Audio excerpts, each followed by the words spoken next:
Alright, you guys, welcome back to the lounge. Now, I know that the display is going to show you the simulator, but we're not flying at this second. I will be leading up to flying here a little bit later. So, the Sims there is running. Man, I gotta get a new, cord. This thing is my simulator cord. Braid. No, it's just it got bent on the end of it where the USB part is, and when I plug it in, it don't always connect right. There we go. Anyways, we're going to have a discussion, and I really want to make sure that the attention is put onto the discussion and not other stuff, like I normally do, like flying. Oh, I gotta get. There it is. Should be our correct. Okay, check this real quick to verify it, but.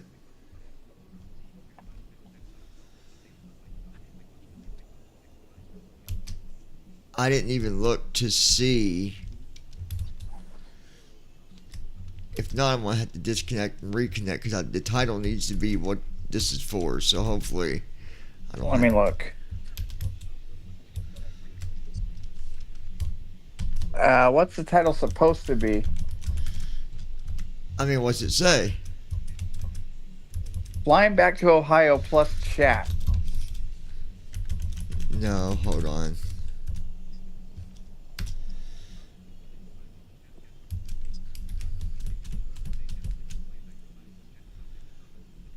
Nope, that is not correct. All right, so hold on, guys. This is. Hold on a minute. Wait, is it that way on all of them, though? Let me see something.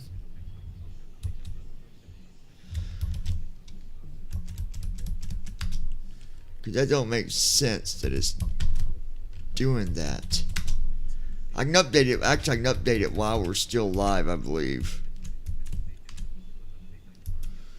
That's so ridiculous. You have to do that every single time. Well, it makes sense. You would want a different title every time you stream, dude. No, I understand that, but like it should put like when you put it in before you go live, it should take on all the stuff, you know.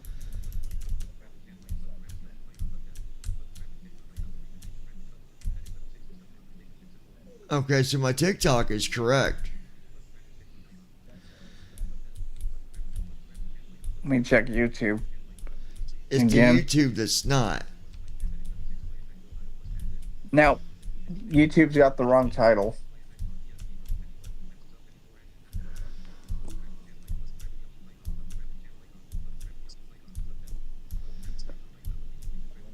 See if I can.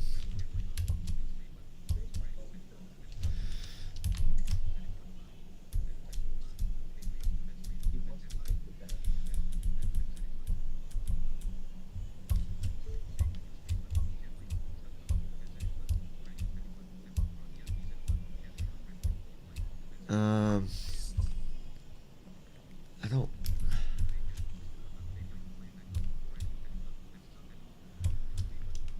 Let me go to this. Maybe here. I'll click on this.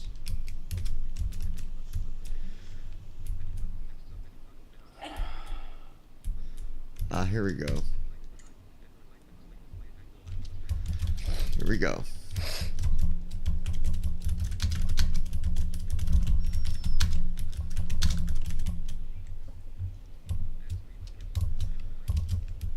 Perfect. That, and then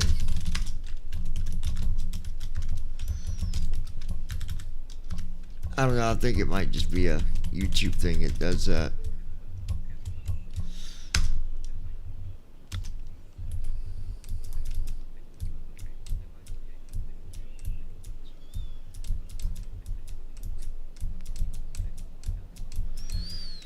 Okay, there we go. Now it should. There we go. Is it working? Yeah, I got the right one that time. Okay, now we got the right title for all of it. Audio should be good. Yep, it is. Okay. Alright, so again, you guys, the reason that I'm doing it this way this time is because usually when I'm doing discussions and stuff, you know, I'm flying, there's other things going on, and I don't want like all the other distractions. I want to where people like come through and they're like, oh, I want to hear about this. They're actually, it's exactly what it says it's about. It's not mixed. Usually I'll do it mixed. I'll do my discussion when I'm cruising at cruise altitude, but there are 1, 2, 3, 4, 5, 6, 7, 9 people that I have had discussions with, dealing with different things, and I was thinking about it, and I thought, you know, every one of these discussions that I've had, and I'm not going to go into detail. I'm not going to go against what I tell people. I don't tell people's conversations. I don't do that. But they all fall back to really the same thing. And so I'm going to try to answer some of this stuff and help people sort out their thoughts on this. To sort out their thoughts on, I mean, Brandon, let me ask you, you know, you've been in some relationships, and what was some of the flaws in your relationship when it came to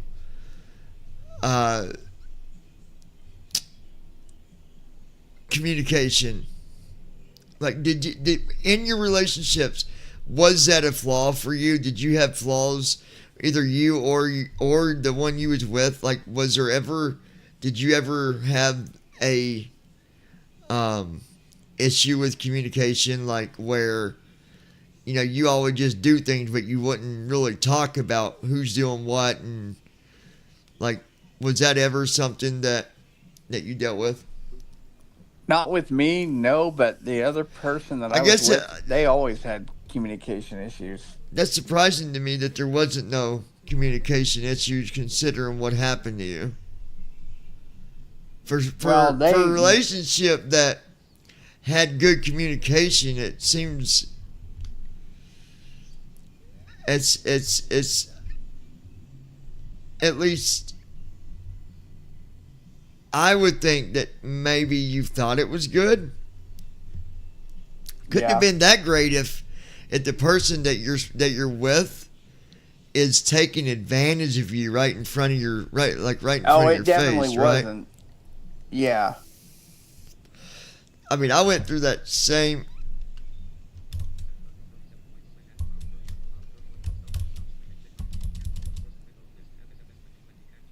Okay.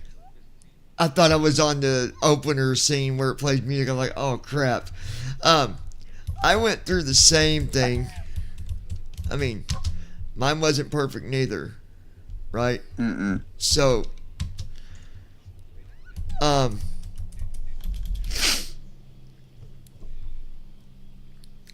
here's where I want to start this. I think this is a good starting point. Is when you get with someone, things change after a little while, don't they? Oh, yeah. You get used to each other, and then things change. Yep. Right. The one thing that I'm going to say, and now this is off. It's I have heard this from more than one person that is dealing with, you know, being in relationships where the other person is very mentally abusive, and I want to talk about that because mental abuse is, folks, that can be worse than physical abuse. Oh yeah. See, my thing about that is physical abuse.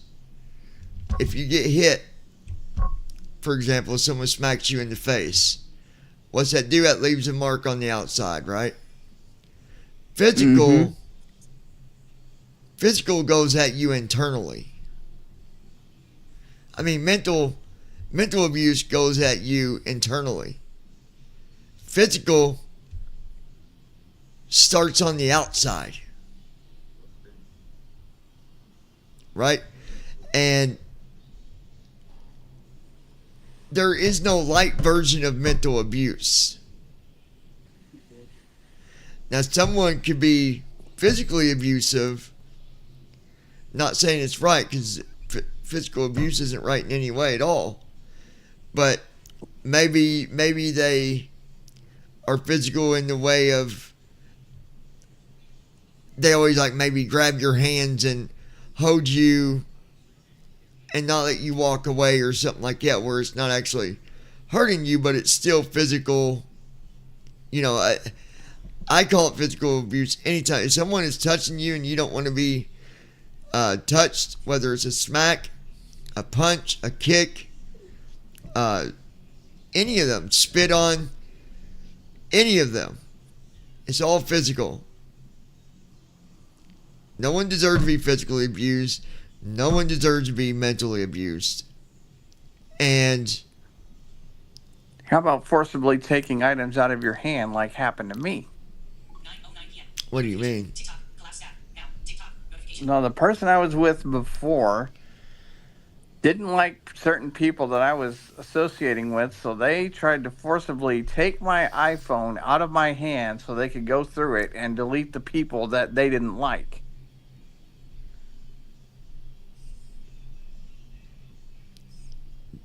Well, that's where you got to be the one that said, you don't touch my stuff like that. That's my belongings, Oh, whether and we're I together did. or not. I did. That is my personal area.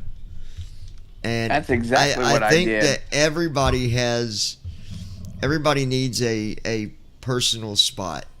Like, whether it's in their room being alone just to get their thoughts together, or if it's in their phone where they communicate with someone, or whatever it is. I don't agree with that. See, my ex would always want to grab my phone and look at it. And Yeah. I never agreed with that.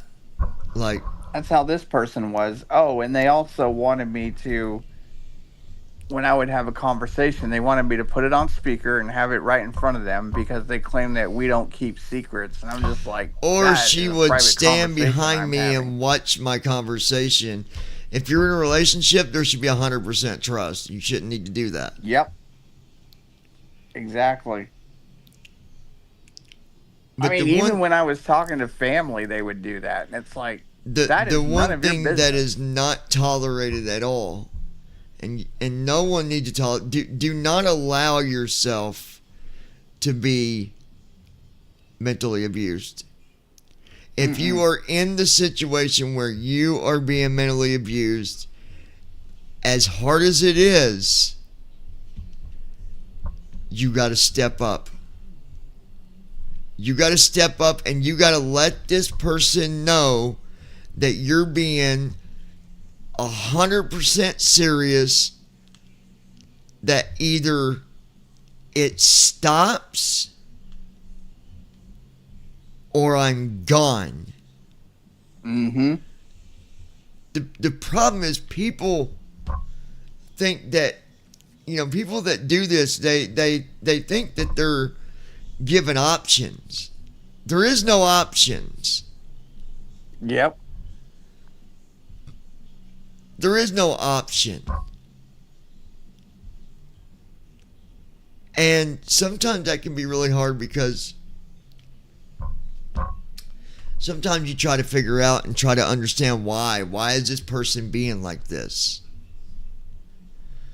Well, it could fall under a lot of different things. That I think in most cases it's because that there's something that they're just not happy about, whether it's got something to do with themselves or something that's going on, or something that there's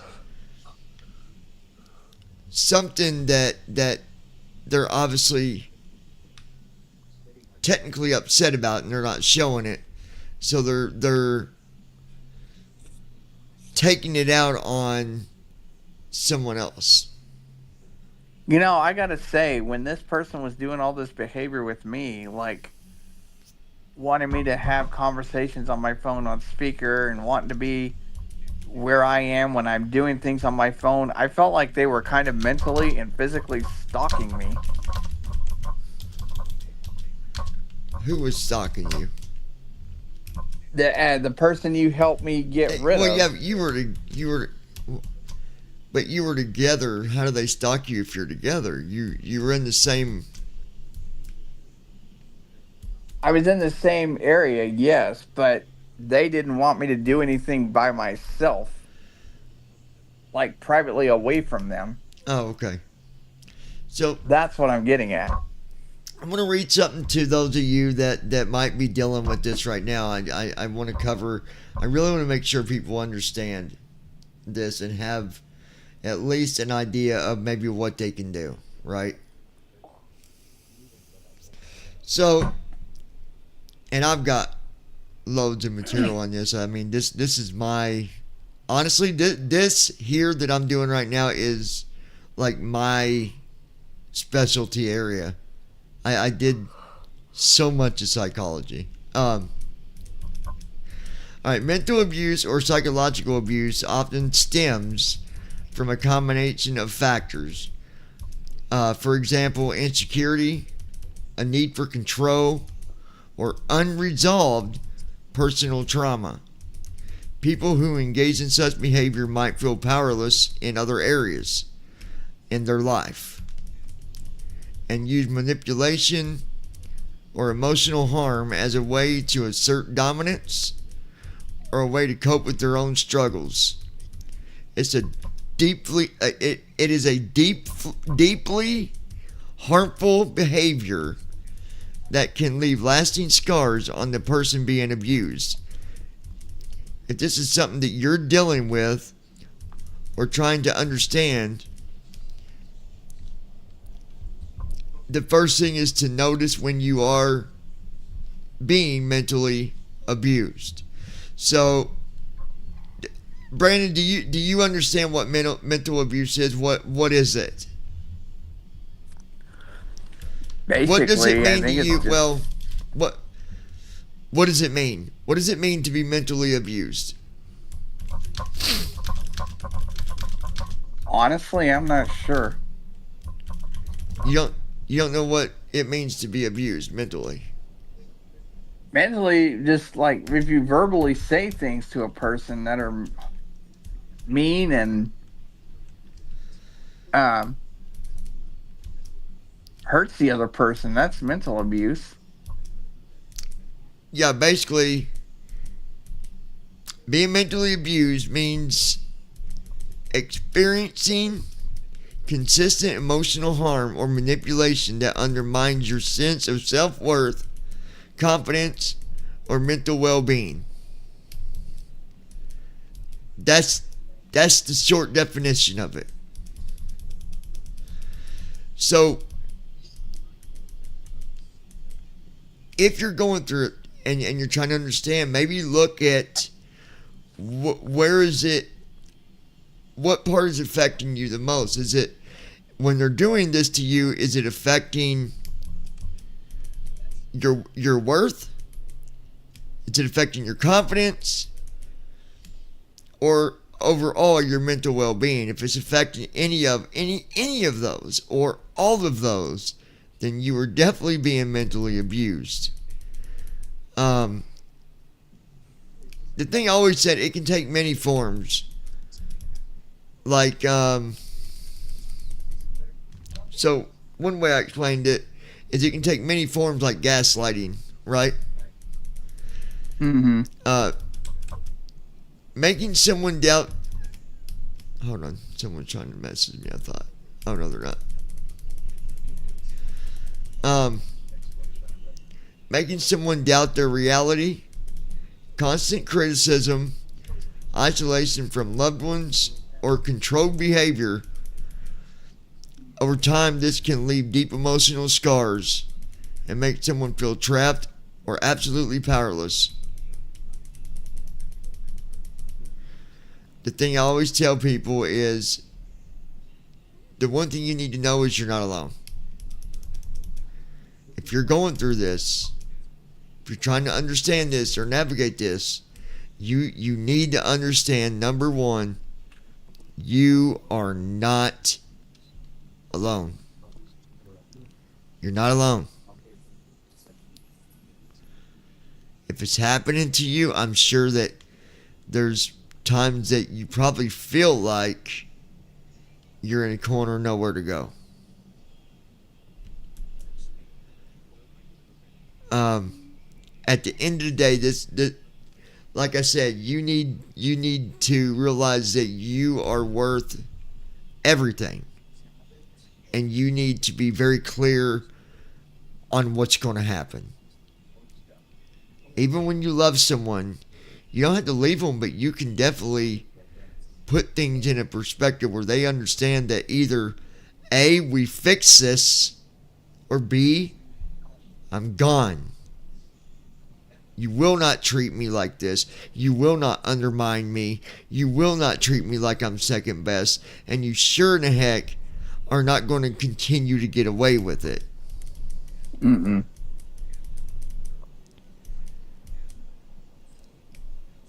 You deserve kindness. You deserve respect. Okay? Those are not things that you need to ask for. Especially if it's someone that you're with in a relationship. You definitely should not be asking to be respected. It should be automatic. And I understand it. I went through it for a long time. No one never understands it until they become victims themselves. Yep. And then I think that they start to see what really, oh wow, I didn't know it was like this. You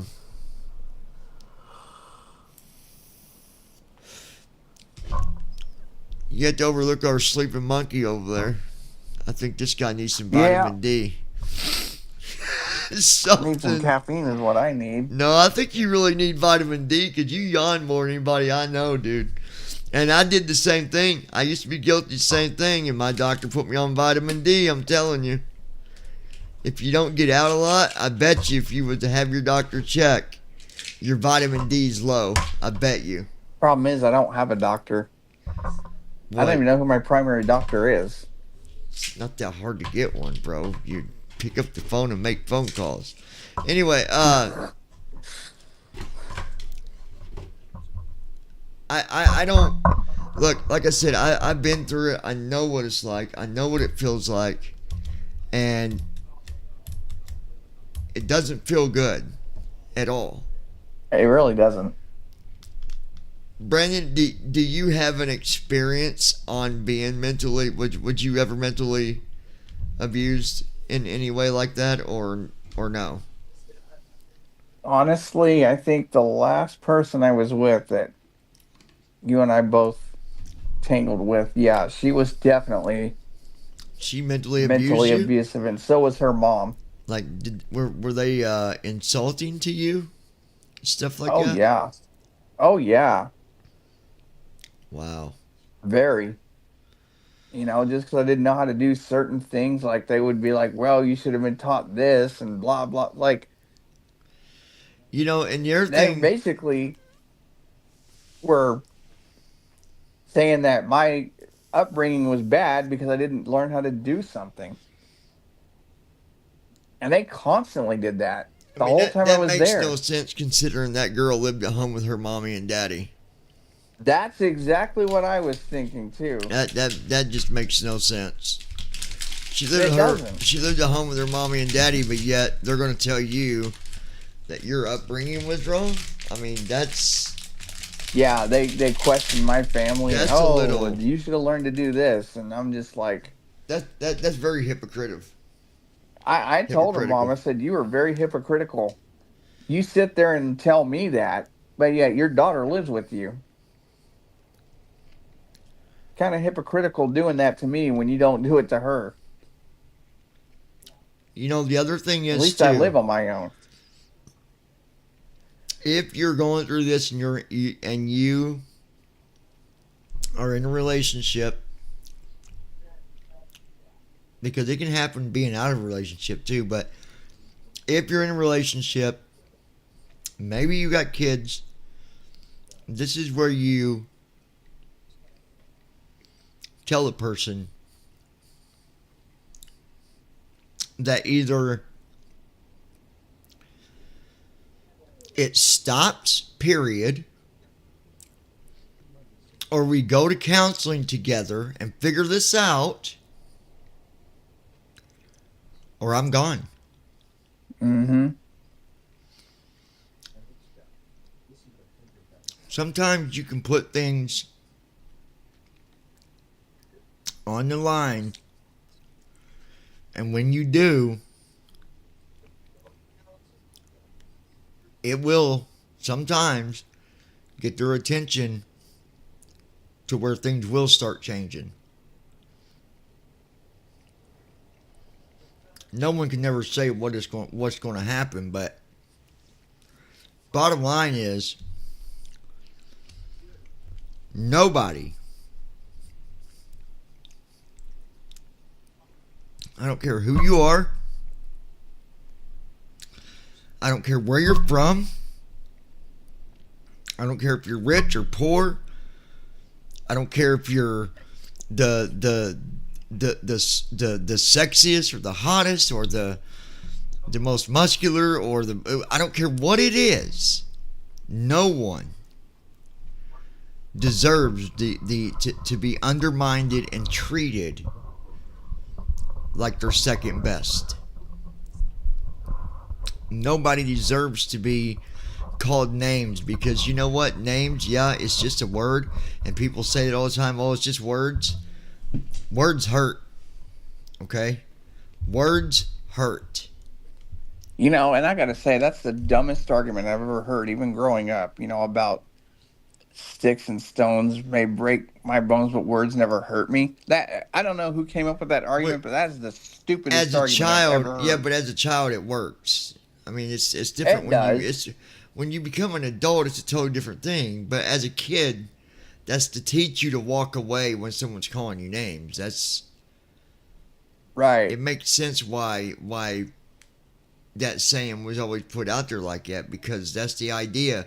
Someone calls you name in school, just walk away. Unfortunately, as an adult, sometimes that doesn't work. Well, as an adult, you've got more control. You do. As a kid, you don't. So, you got to try to make it in a way that a child will understand. That's not something they came up with for adults. That's for kids. When you're a kid, I mean, you can use it as an adult, but it's kind of silly because your situation, you're an adult, it's going to be a lot different. You've got exactly more control on what happens than what you might have had when you was a kid. So, but I'm just telling you, anyone, if you're dealing with it, don't deal with it anymore, because you're better than that. You're better than that all the way around. You're better than that. And no one deserves it. And if you're going through it and it's one of them things where they say they're sorry and then they just do it again, and they say they're sorry and they do it again. If that's your situation, it's time that you take action. You say, I'm done with this. You're right. You're going to stop because this is what I'm going to do. Sometimes you got to put things out in front of people and show them remind them where they're at in life, remind them what they got. You know, make them see what they got with you and what they don't have with what they don't have if they don't got you. But don't just take it, because the worst thing to do is what I did, and I did it all last year. I kept all my feelings just bottled up. Don't do it. Don't do that, because it's, number one, it's not healthy, and number two, it's going to take you to a very dark place. Even talk to someone, because that does help alone by itself. Even just being able to talk to someone and express your feelings and get that off your chest, you're going to feel so much better just being able to talk. So hopefully you'll be able to take some of this and do something with it. Like I said, even if you've got to, sometimes people have to step out to show people look, if that's what you're doing, I'm gone. I'm done. You want to treat me normal? You want to treat me the way that you're supposed to treat me? You let them know. You make sure they understand.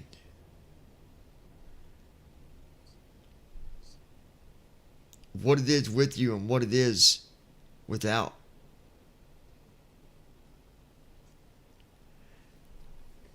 I can't stand to see anybody go through that, to be mentally abused, because I know what it's like. And it's not fun. Mm-hmm. In a lot of cases, you guys, it probably is something that can be talked about. Especially if the person normally doesn't do it, and then all of a sudden, bam, they start doing it. Something's happened. Something's happened that's triggered the emotion.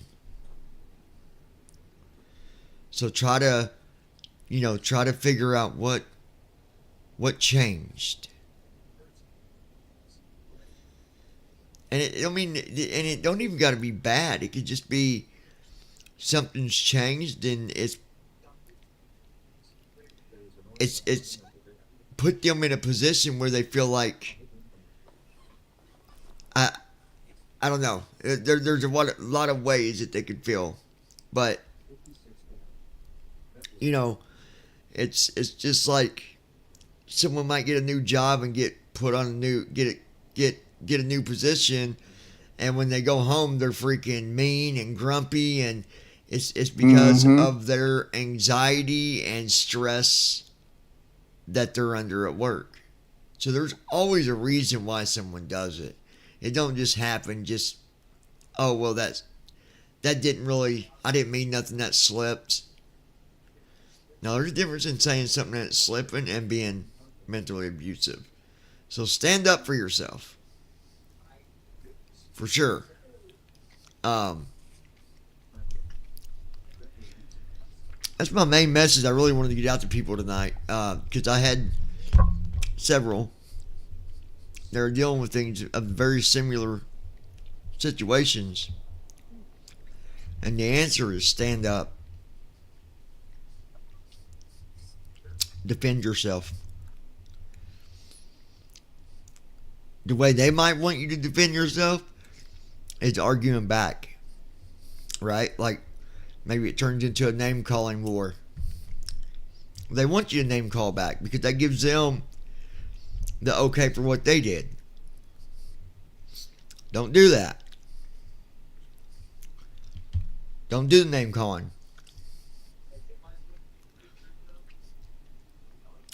Put your foot down and say, I'm not going to sit here and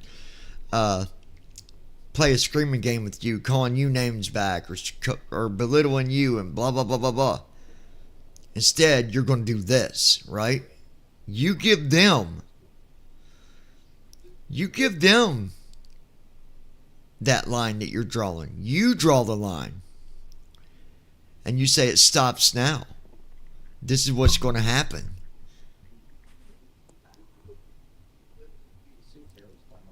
Because once they see that you're taking control of the situation, they're going to step back. And they're going to apologize. In most cases, they're going to apologize. And with you drawing the line and putting your foot down, in a lot of cases, it can fix it. But it takes you standing up and saying, stop. This is where it stops. I'm not going to let you call me names. I'm not going to let you belittle me. I'm not going to let you disrespect me. Stand up for yourself, guys, because no one deserves it.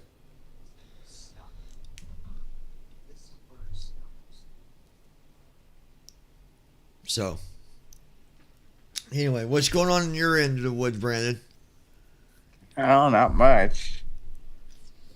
Just got home from church earlier and just relaxing. I mean, how long you been? You've been home for a while, ain't you? Yeah, well, I've been relaxing and tuning into your flights and all that stuff. Oh, well, I've only done 2 flights today. I'm not flown that. Other than that, that's it. Matter of fact, this flight. You said you're going to do another one, though. I am in a little while, probably, but not yet.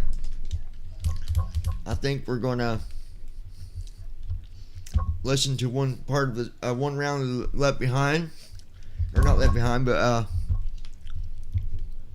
The Chosen, and then I'll probably fly after that. So Shouldn't we do that tomorrow night since it's Bible study? Because I was thinking... no, you're just trying to find a way out. That's what you're doing. You're wanting to roll up No, off I'm this. not. Yeah, you are, Brandon. I know. I'm I trying know to you. keep a consistent We s- schedule. Do you know? Do you see what today is? Sunday. We're supposed to do it on Sunday and Monday. I thought you were Sunday saying we nights. were going to do it on Monday and Thursday. No, we said Thursday for an extra night, but it's supposed to be Sundays and Mondays. I mean, you don't got to stay up here and listen. You can do whatever you want to do, but we didn't do it last Sunday, and now it's Sunday again. That is true. We didn't. It's only 8:35 And we are in your time. episode... Yeah, so I don't want to keep on putting it off. So, All right. like I said, you don't gotta stay up here if you don't want, but I'd rather stay on schedule so we can get through these. We're not even on the second season yet. No, we're not. And it's only one. We're only doing one. And it's That's it. episode 5. Yeah, I mean, unless it end up being only like a 30-minute thing, and then we probably do another one, but they're usually not. I think episode 5 is pretty long. Yeah, it might be. You're right. I don't know.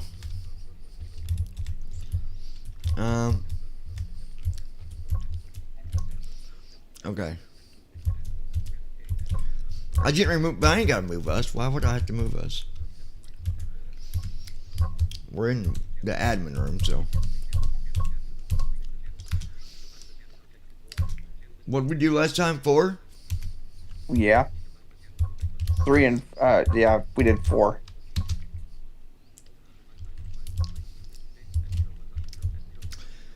Yeah, they were talking about. You said we're on 4? Or we did 4? No, we're on 5. So, would you listen last stream? Josh was saying how, which I don't agree with that. He said most AI start their stuff out at $20. I don't agree with that. I think it depends on what it is. Like, he was saying that most of these different companies, if they're doing stuff with AI, they usually start out at $20. Yeah, I know I think it that. depends on the company. I get it. The Alexa is going to be charging $20, but they don't just start it out at $20. Like, I think it just depends on what it is that AI is doing.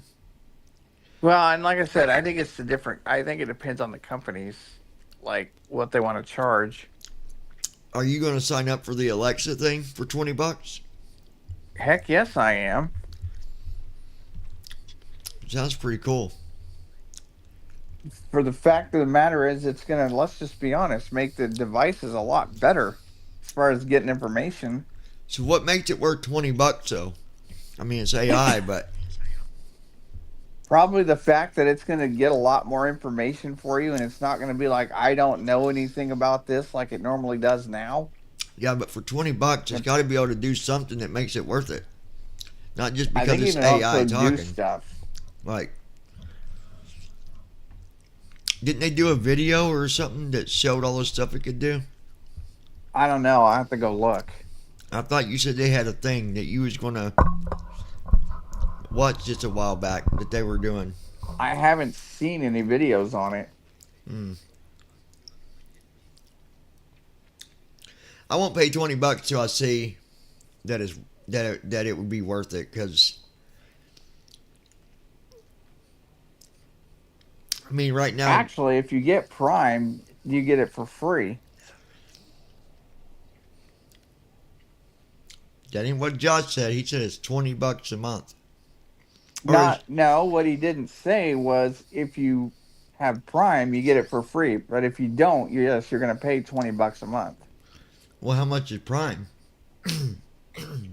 If you're on food stamps or anything like that, you can get a discount to like $6 something a Oh, month. I'm not. I'm just in general. How much is it a month? I believe it's $15 a month. Yeah. Wow. All right. Well, this is episode 5, the wedding gift. So let's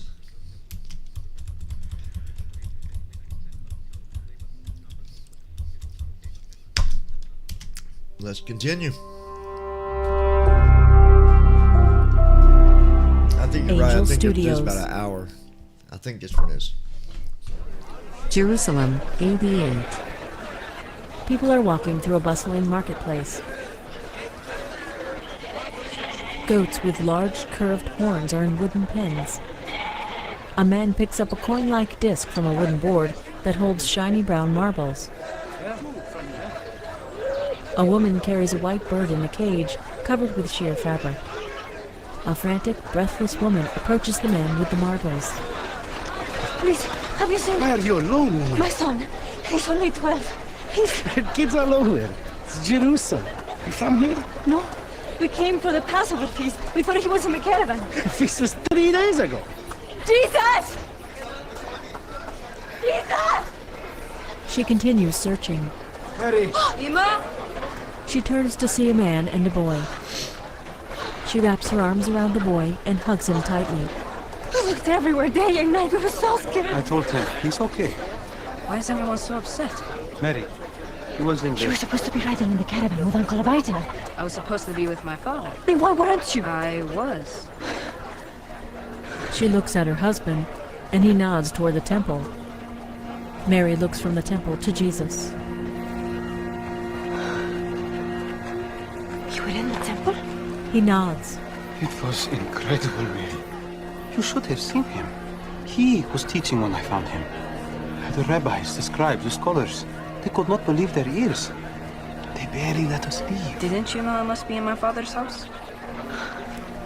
It's too early for all this. Jesus puts a hand on her shoulder. If not now, when?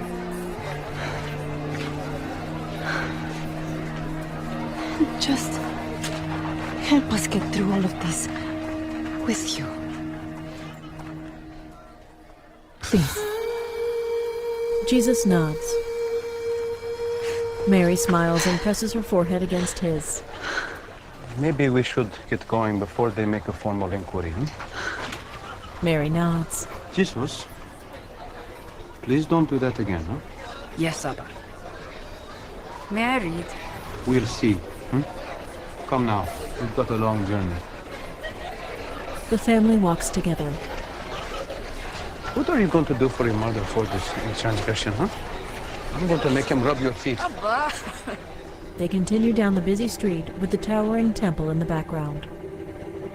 VidAngel Studios presents a Loaves and Fishes production. Across a black background, simple gray fish symbols swim So across this the is screen. more when Jesus was A younger. single fish moves in the opposite direction from all the others.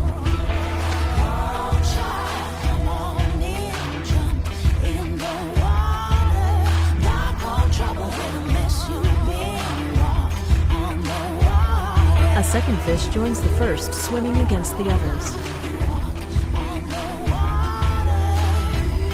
More and more fish follow the ones moving in the opposite direction.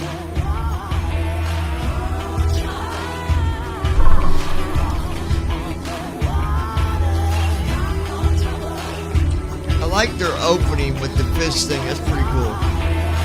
Oh, I know.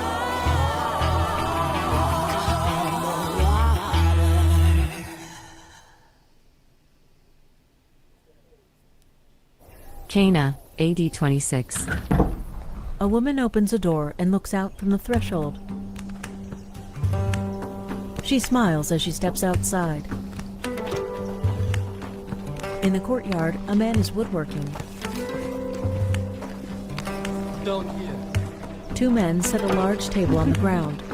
The woman's steps are punctuated by short skips. Dinah!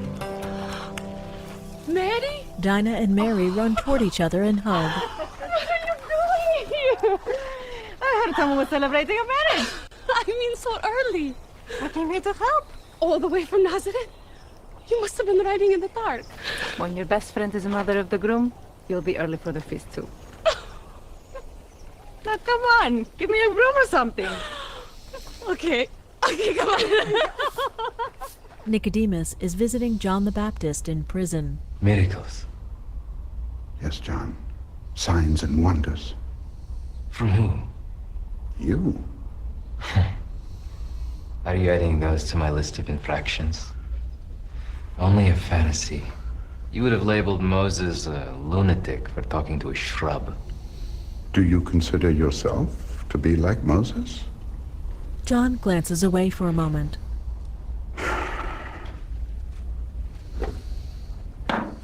Nicodemus sets a wooden stool in front of the cell door and sits. He removes his head covering. Tell me about your ministry. John's beard is long and unkempt. Do you remember when Caesar traveled through Judea? Yes. He sent all these men to clear logs and debris for the coming king. Make straight the way for the king, they'd shout. Prepare the way. The roads in Jerusalem do not have the same problem, but I remember the visit. I had to move. Romans aren't kind to the homeless. Lost all my possessions. Many in Jerusalem were frightened as well.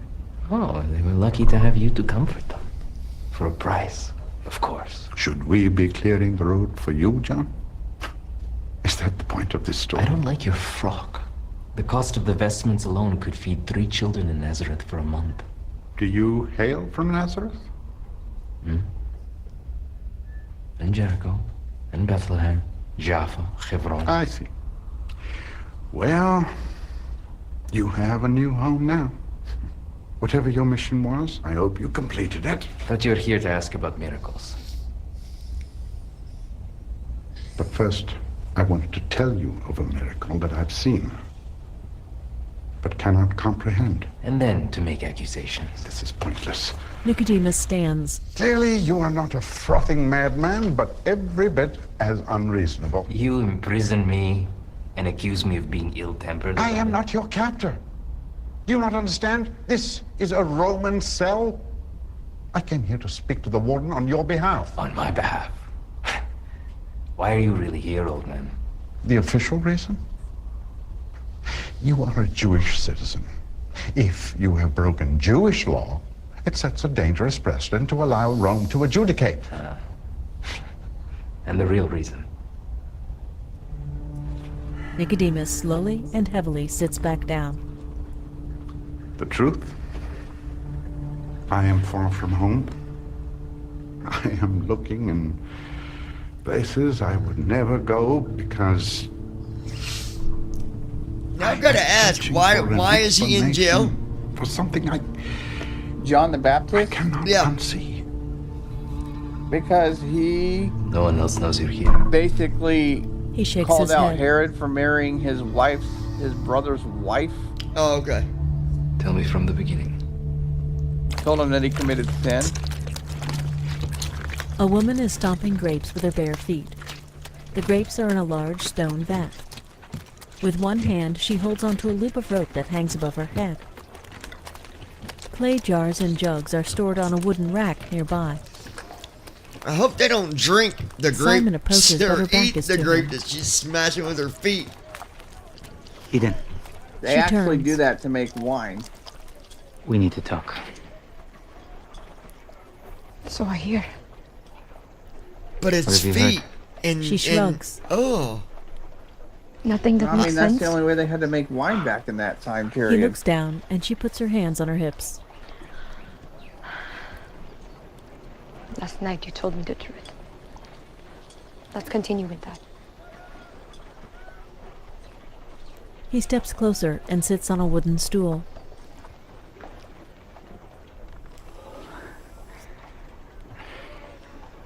Well, I'm guessing So, they probably took I worked good care for of their hours last feet night, and anyway before they I just... didn't even catch one fish the entire night. And then Andrew and the boys showed up. Thank you for that, by the way. And none of us could catch one fish That the or they entire night. It was probably horrible. wore something over And this their morning feet. we finally gave up One or and we the went other. ashore. But No, I don't there think was they wore this anything on teacher their feet. shore. And Andrew knew who he was, but I'll talk about that later. He told me to cast one more time, which made no sense, but I did it anyway because of the way he looked at me. And then so many fish showed up. They were pouring into the boat. So many kept coming that Zebedee ended up filling both of our boats, enough to pay off the whole debt.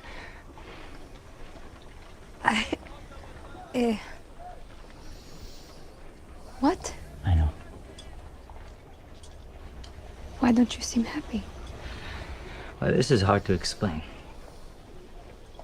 More than what you just told me. You know, it's like the story of Elijah and Elisha. Yes? Elisha was plowing with 12 yoke of oxen when Elijah the prophet just walked up and threw his cloak over him. A calling to follow him. And without delay, Elisha slaughtered the oxen, burned the plow, and left everything behind. Yes. The teacher, Andrew told me, but I didn't believe him at first. He's the Messiah. I know it sounds impossible, but I saw it with my own eyes. He made boatfuls of fish appear out of nowhere. And the words he spoke, the one John told Andrew was the Lamb of God who takes away the sin of the world, it was him. And then he called me to follow him. And Andrew, James, and John to go where he goes and to learn from him. And he said that I wouldn't be a fisherman anymore, but that I would catch people instead. I don't even know what that means, but I'm sure what I saw. He's the one we've been waiting for all our lives, and I want to quit fishing and leave the sea behind to go. I know it makes no sense, and I knew it would make you upset. All I can tell you is that this is... Oh, why would I be upset? Come here. Come here. She reaches for him, and he steps into her arms. She takes his face in her hands. This is the man I needed. And you believe me? You couldn't make this up.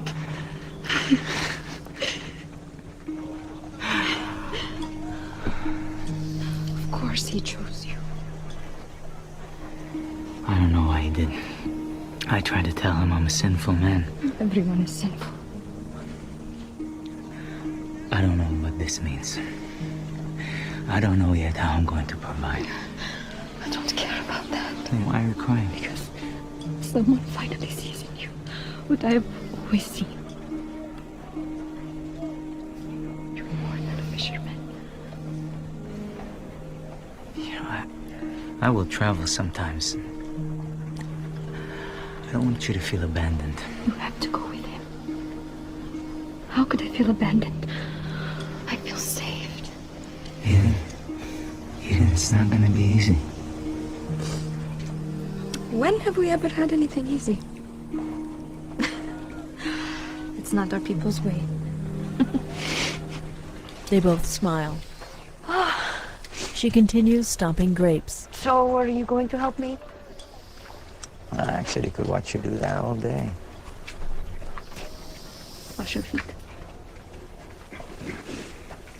Simon takes off his sandals. We leave for Canada today. What's in Cana? A wedding? What does the wedding have to Yeah, do with see, the he's liberation washing of his Israel? feet. I'm about to find out. Come on. He washes his feet. Don't you think our wedding was a kind of liberation? He steps in the vat. From your fear that I would be bald. Oh, my father's That's an nearly ancient blind. wine press. I They would stand say, face yeah. to face. Remember how cold it was? No. Remember Andrew's toast? He shakes his head. Remember the rabbi lost his place? No. What? He made everyone stand up and please be seated. Twice in a row, you don't remember? What I will remember for the rest of my life is lifting your veil. I'd fight tigers for that memory. You'd fight tigers? Well, unless it was as cold as our wedding day right before the sun came up and you got tangled in my chuppah. I do remember. She wraps her arms around him, and juice pours from a duct on the outside of the vat. Elsewhere, a woman places a blanket over a horse's back. Wow, She that's picks up an a covered old basket style thing. and puts it into a wagon that is piled high with food and supplies. It's basically a A tub man with ties the a bundle with the of herbs to a string that nozzle on the stretches above the outside of it. supplies. The lamb meat will be there before or after we arrive. After. Yeah. They don't have a good place to keep it, so I didn't want it there too early. But are they going to show up? With plenty of time for you to roast it your way. Yes. The man looks at large clay jars in the wagon. Wait. There's only 3 jars. Yes. That's what they asked for. Rayma, I am very concerned we won't be able to get all 3 all the way to Cana intact. I told you we needed 4 from your vineyard to be safe. I told you the wedding family can't afford it. I would have paid you out of my own pocket. Thomas, that would almost erase your whole margin. Why would you do that? I mean, we're a team, right? He points a finger back and forth between the two of them. She looks at him a moment, then they both turn their attention to the items in the wagon. Well, I think everything will arrive perfectly intact. Especially with how carefully you drive. I just want to be certain that Thomas. It's going to be fine. He gazes at her, and his expression softens into a smile. There's 2 more in the back. I'll get them. In Cana, a woman hands a vase of white flowers to Dinah, who brings them to Mary. I'm glad you got some hired help. There's much to do.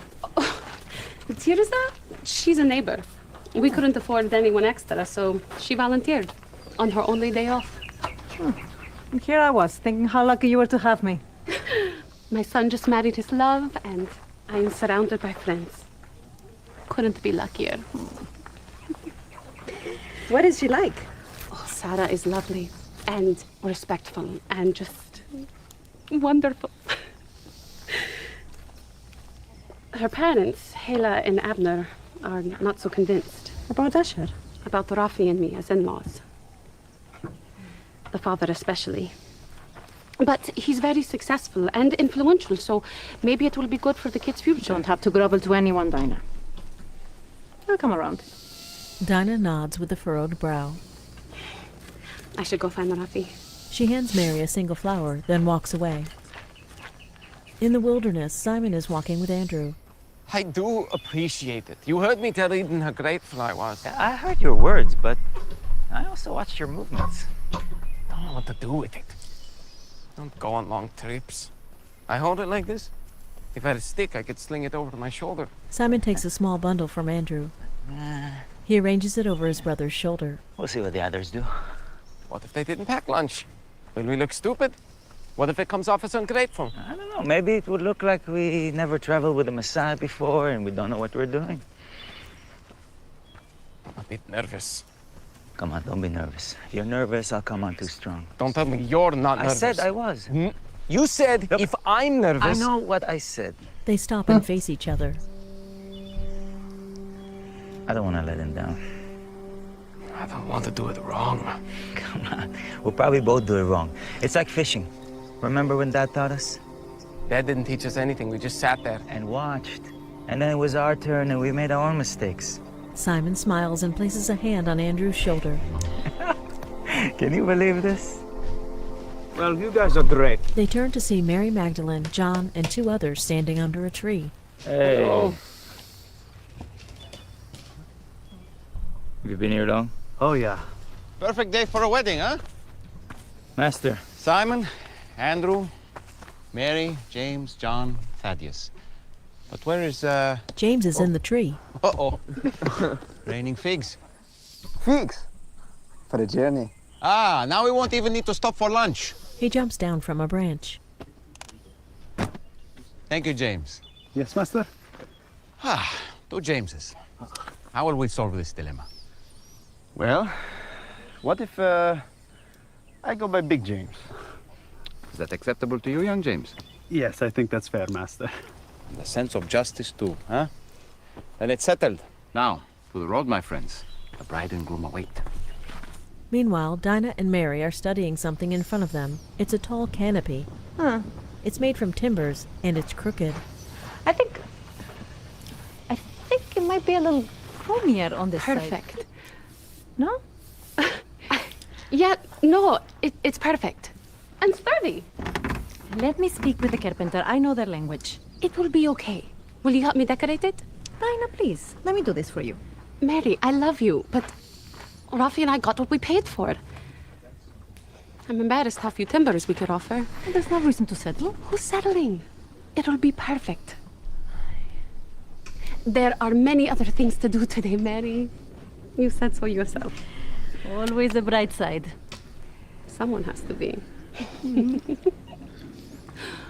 Dinah sees a finely dressed woman approaching. Will you start on gathering more flowers? Of course. Shalom, Hila. Dina. Dinah goes in for a hug, but the woman bows. I'm delighted to share this special day. Is Abner here? I'd love to tell Rafi we have time for a special prayer together. Abner sent me on ahead. He'll come with friends before the ceremony. He asked me to select his table. Well, we have arrangements for everyone's seating already. Abner likes things his way. I'm here to see that they are. Even at our children's wedding feast? Dina, Abner is set in his ways. It's not personal. Well, it should be. Hila's eyes widen, and Dinah lowers her head. On certain important occasions, I have been able to prevail on him. I hope this is important enough. Dinah starts to go. Dina, Sarah is unwavering in her love for your family. We love Sarah. And all of you. Very much. Sarah knows you do. Hila notices the wooden canopy. The hoop is crooked. Dinah tilts her head and smiles with closed lips. Andrew looks at his brother as he and the others are walking behind Jesus. I know that look. Simon goes to Jesus. Master. Yes, Simon. I was thinking, if this wedding is worth the journey for you, who has so much to do, perhaps it is also worth the journey to many wealthy Jews. You believe important and powerful Hebrews will be there? Possibly. I'm very keen, Simon. The most important and powerful person I know will be there. Yeah? My mother. Isn't your mother from Nazareth? Jesus looks back at Andrew, who has a mouthful of apple. You should announce us after the guests, right? There'll be no Romans. Seems like the perfect place to gather more followers, get this whole thing moving. It's not my special day, Simon. It's the special day of the couple, Asher and Sarah. They are blessed to have you at their wedding.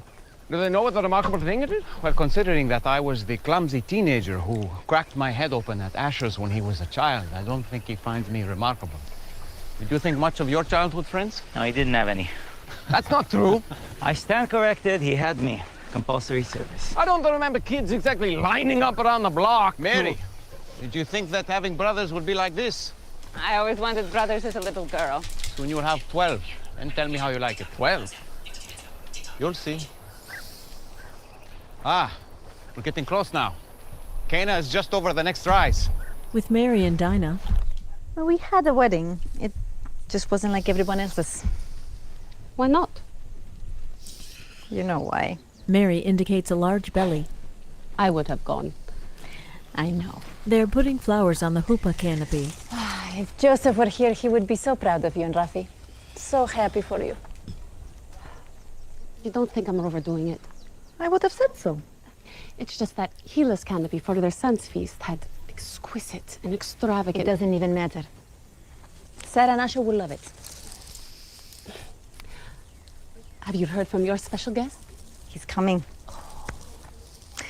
He may bring several others. Is that okay? Jesus can bring everybody he wants. I haven't seen him in ages. How is he? He's good. He's always good. I'm ecstatic for you. Imagine he's a fine craftsman. When he's not working, he has a calling. I seldom know where it will take him. He's bringing students. I bet he's handsome. Bet he is. Dinah, they're here. Moment of truth. I made Rafi spend everything we had left for good wine. So wish me luck. Dinah goes to Rafi and takes his hand. Thomas walks up to them with Rema, who is carrying a small jug. You must be Thomas. I am Rafi. This is my wife, Dinah. Many blessings to you on this joyous day. And may I present the finest, most beautiful vintner in all of Galilee, Rema Bat Kafni of the Kafni Vineyards on the plains of Sharon. It is an honor to meet you at last. You will give my regards to the old scoundrel upon your return. Rema is the daughter of my old friend, Kaf. The wine is here on time. A good start to a joyous day. Of course. Thomas is never late. My father sends his warmest regards with this. Rema uncorks the jug. Pressed in the time Augustus died, cut with seawater, honey from Mount Hermon, black pepper, and pine from Tyre. Divine. I certainly won't refuse that. Blessed are you, Lord our God, King of the universe, who brings forth the fruit of the vine. Dinah sips from a cup. She looks at Rafi and smiles. Oh my. Thank heaven on Asher's day. Abner and Hila will be pleased. Maybe a little jealous even. Abner and Hila. I am now in debt because of wine for Abner and Hila. Oh, hush. How much is there? Of the special vintage, there's 2 amphorae and 1 of a lesser. Of course, we intend to serve the best wine first when the guests are fresh.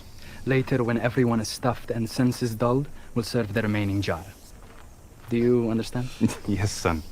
It's the oldest trick in the book. We are in good hands. And I assume the head count is still the same, 40 or so at a time during the week? Is it? I'm asking. I'm sure it's right. Perfect. Where would you like us to set up? This way. The master of the banquet will walk you through it. Thomas and Rema walk away.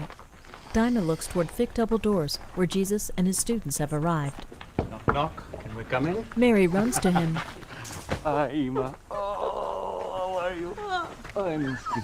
I have missed you. Look at you. It's been a while. Haven't you? I have been eating. These people have been helping me to eat. So Hi. How are you? Are you students?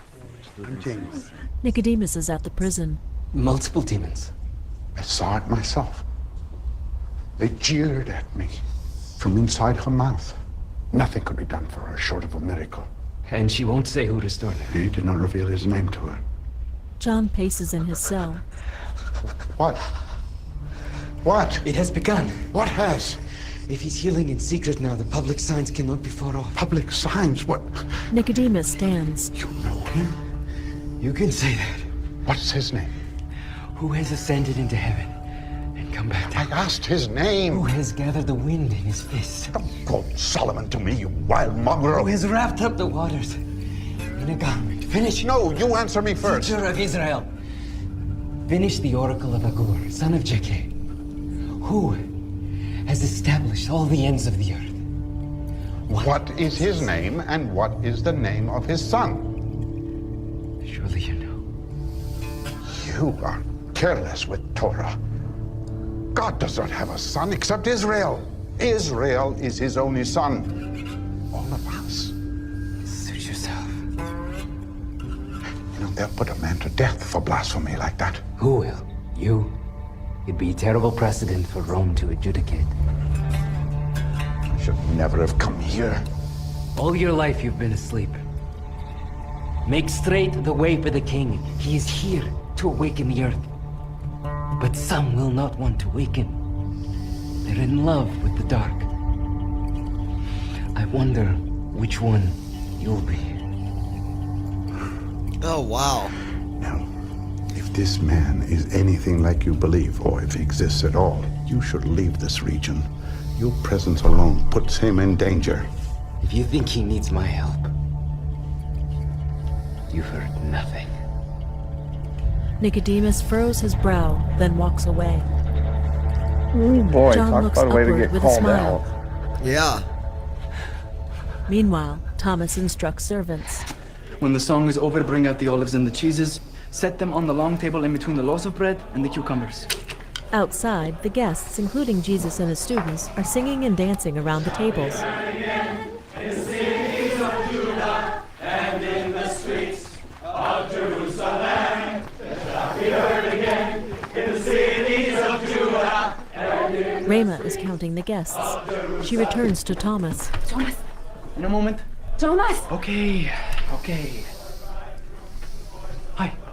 Am I going mad, or has 40 been the magic number all along? The head count? Why? Are we over? They always do this. I brought food enough for more. The last count was 80. You made a mistake. Maybe by a few. Even if I'm off by 5, the wine. I did advocate for a fourth. She gives him a look. But 3 is still enough for 60. And the voice of gladness, the voice of the bridegroom, the voice of the bride, the voice of joy, and the voice of gladness, the voice of the bridegroom, and the voice of the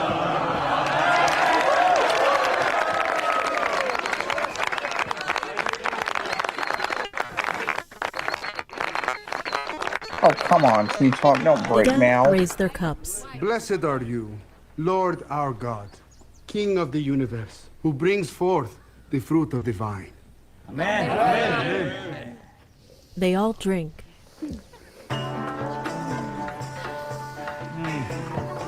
Inside, Thomas uses a pitcher to demonstrate to the servants. Lighten your pores. Like this. 3/4 full. If they ask you for more, tell them you'll be right back. But guess what? You won't be. Understand? The servants walk out. That's horrible. A man enters. Thomas and Rama stand up What? straight. What? The guests seem to Telling be them how to so pour fine. wine, and The servants when people do. want more, they don't ever come What are we back. doing? That's Nothing to worry because about. he's short on wine. You are one of the finest banquet Yeah. masters we have ever seen. That's the only reason he's doing that, because they don't have enough. The banquet master walks Right. out. Well, they end up having enough, but Thomas rolls his eyes They and end turns up to having Rama. enough. I'm not going to spoil it, but yeah. I have an idea. Thank you so much for coming. Dinah and Rafi greet guests. Rafi! Dinah! Hila and her husband approach. Hello, Abner. Well, Dinah's and Rafi's smiles fade as they wait for Abner to finish. this is the best party I've been to in a long while. Mwah, mwah, mwah, too much. You honor us, Adler. We are blessed to have 2 children, so am I. I'm happy too. I'll be honest, I was not always happy about this. You may not have known that. Yes, we know. You were born in Nazareth, Dinah. Rafi, your people are travelers. And your trade, Rafi, it hasn't brought you much success. And well, Asher seems like a nice young man. He has not Yes, yet. Abner. We get it. Yeah, I don't mean to insult. My family have been powerful traders in this region for years. I believe success has made my generation arrogant. Rafi gives him a questioning look. I lost my train of thought. Abner's gaze falls on the huppah. I thought you said this was crooked. Dinah raises her eyebrows at Hila. Looks fine to me. Abner and Hila raise their cups, then walk away. They look back. And this wine is delicious. I must know the vineyard. Dinah and Rafi smile and nod at them. They turn to each other. With Thomas and Rema. Purification water. There's still some left in these. Dilute the wine. People will notice. Whispers will spread. If they did, I feel like this family would die of shame. What about us? We'd be ruined. It's not a great option, I agree. So help me think. We could serve the guests extra date cakes, oversalt the food, make them thirst for water. I don't know. This is humiliating. Let's keep looking. The bride and groom and their parents are smiling and raising their cups. Guests are dancing and musicians play. The long tables are decorated with flowers and laden with trays of food. A man takes a gulp of wine. Simon and Jesus' other students take cups of wine from a tray. Abner and Hila raise their goblets. Others tap their cups together in a toast. Platters of food are on the tables and more wine is poured. Children run past the musicians.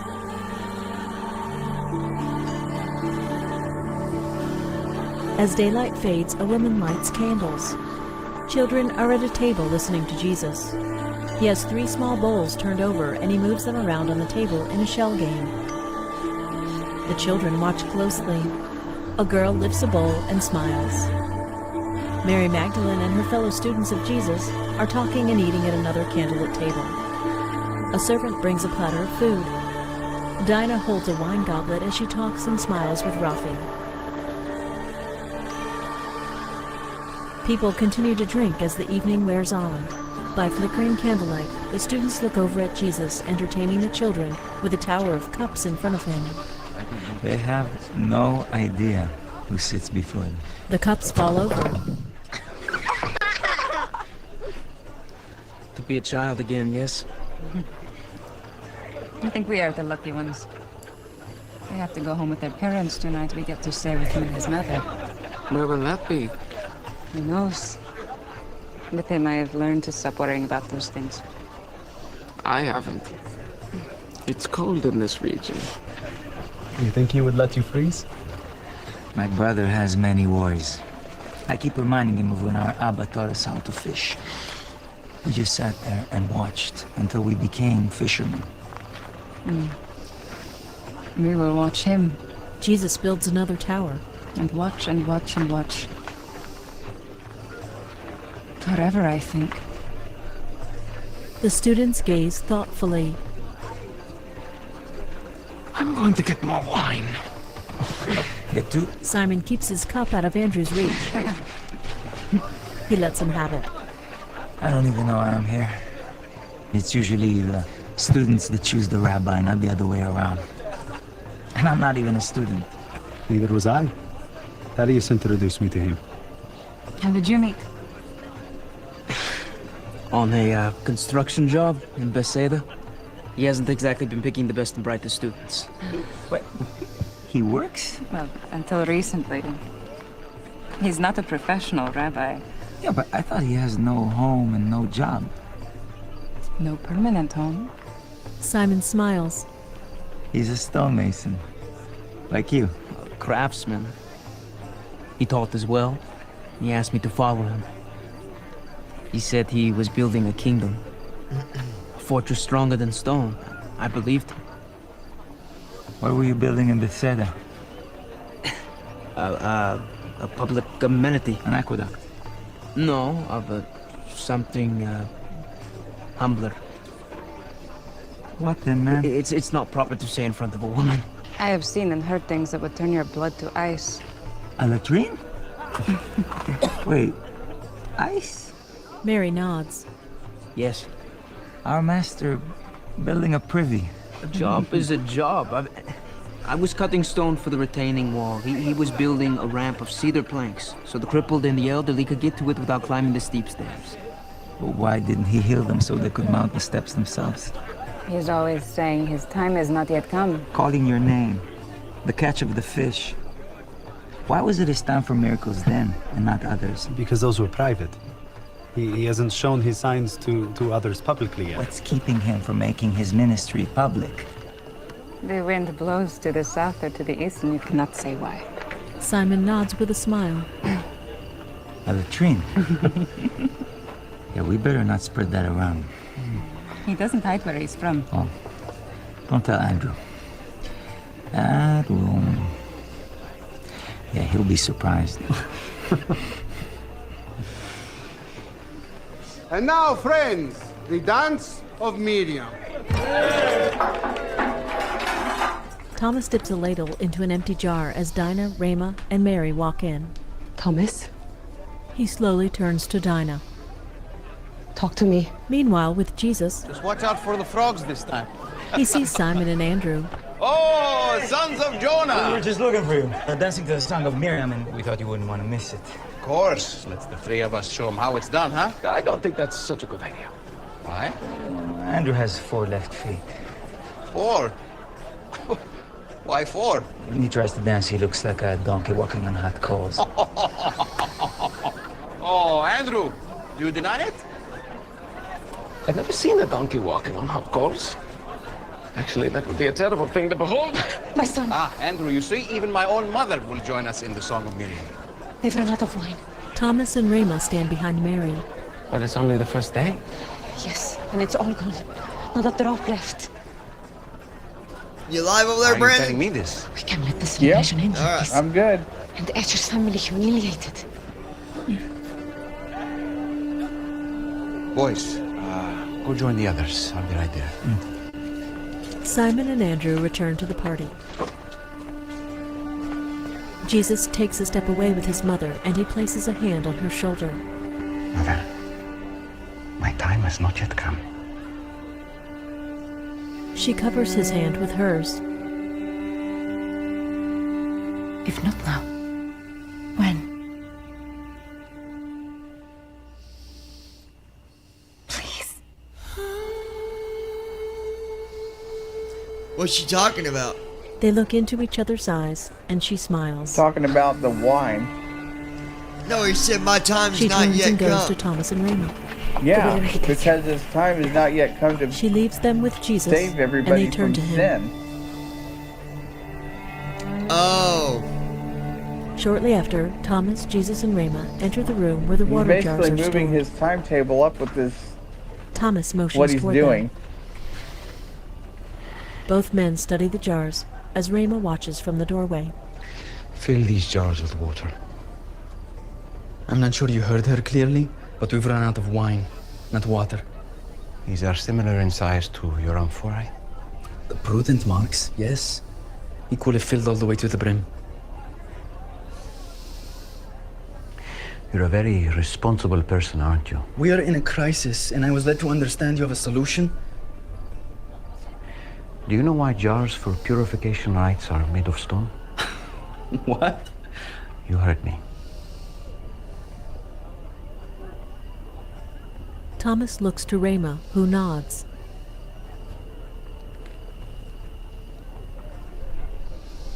Because the stone is pure. Less likely to stain or break, that can't be made unclean. Yes. Fill these jars with water all the way to the brim. Why? You heard him. Start drawing water, quickly. Tell anyone you find to stop what they're doing and help. The servants get to work. Thomas shakes his head, but Rama nods at him again. He rubs his hands across his face. From the directions you have provided, I see no logical solution to the problem. It's going to be like that sometimes, Thomas. What did you say? I do not rebuke you. It is good to ask questions, to seek understanding. There's not time for this. I know of a man like you in Capernaum, always counting, always measuring. That's my job. And that people will think I have not done well tonight. Join me, and I will show you a new way to count and measure, a different way of seeing time. Go with you where? I don't understand. Keep watching.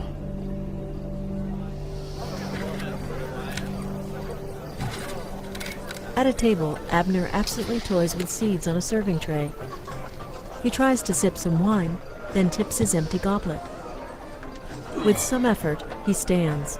Dinah! Dinah excuses herself from guests and goes to him. Hila is at his side.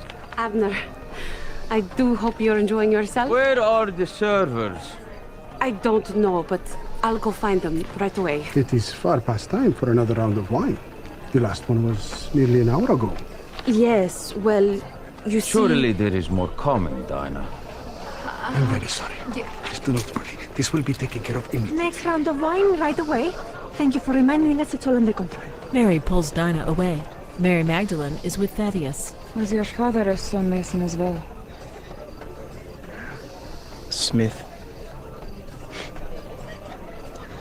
I think it broke his heart, but I apprenticed under a stonecutter when I was 9.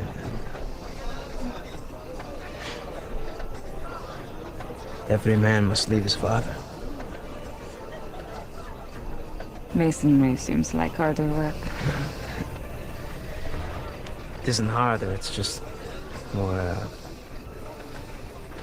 final. Water is poured into the stone jars. If the smith wants to change the horseshoe or the plowshare or the pothook, he has only to put the iron back into the fire and reshape it to fit his designs. They're full. Rama turns to Jesus.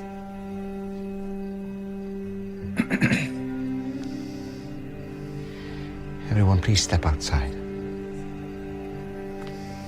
Rama and the servants walk out. Thomas looks at Jesus. Just for a moment, Thomas. Thomas looks from Jesus to the water jars. Keeping his eyes on Jesus, Thomas leaves, closing the door behind him.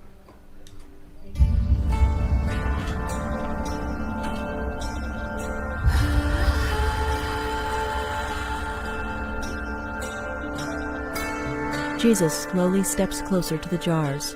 He peers into one of them, and his face is reflected in the water. Once you make that first cut into the stone, it can't be undone. He tilts his face upward. It sets in motion a series of choices. He closes his eyes. What used to be a shapeless block of limestone or granite begins its long journey of transformation.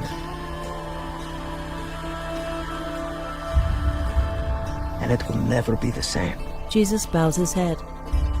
I'm ready, Father.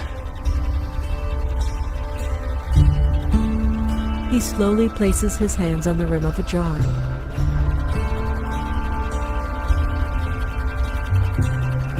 He cups his other hand and dips it in.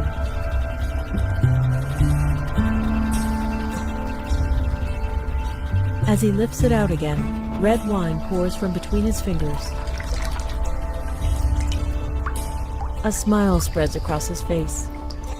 He closes his wine-soaked hand into a fist.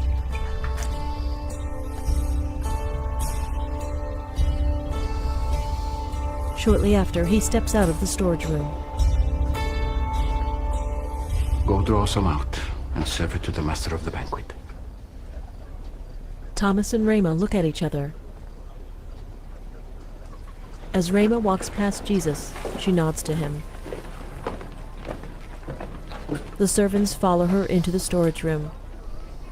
Thomas full. stares at Jesus. Yep.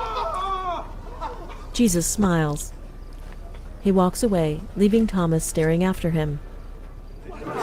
Meanwhile, the celebration continues. The banquet master is with guests. While Rafi talks with Asher, Rama steps out with a pitcher.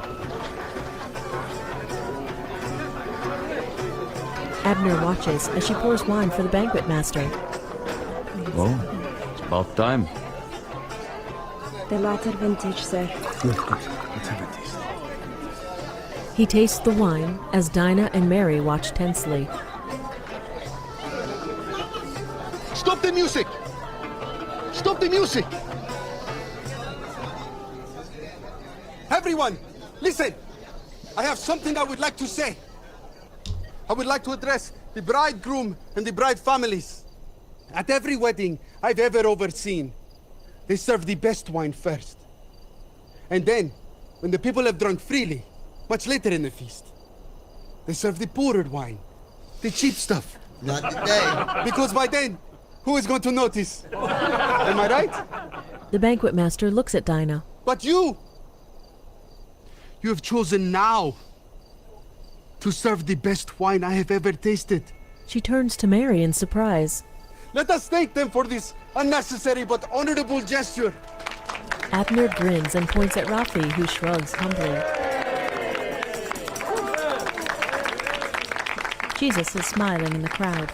Rafi passes out cups of wine. Dinah hugs Mary. With the wedding of Asher, son of Rafi and Dinah, to Sarah, daughter of Abner and Hila, be as pure and as fruitful as this wine. Blessed are you, Lord our God, King of the universe, who brings forth the fruit of the vine. To Asher and Sarah! To Asher and Sarah! Everyone raises their cup and drinks. Rafi tastes the wine. He smiles and nods at Dinah, who smiles back at him. Abner stares at his own cup. Is something wrong? Yes, He looks at Hila. I was. She touches his cheek and presses her forehead to his. Dinah leaves Mary's side, and Mary surveys the crowd. Jesus meets her gaze, and she mouths the words, "Thank you." He nods slightly, giving her a warm smile. Meanwhile, Thomas is alone in the storeroom, staring at the stone water jars.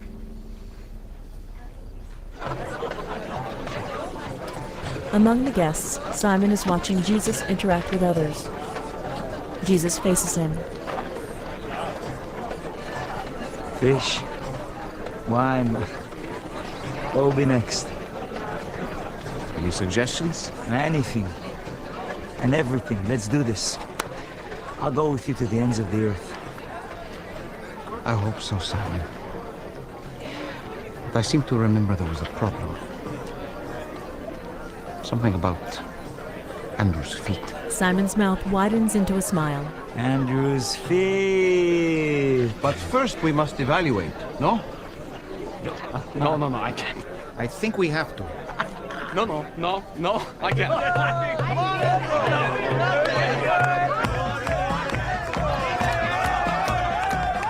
Andrew starts dancing enthusiastically with his arms in the air. The rest of the guests join in. A dancing circle surrounds Sarah.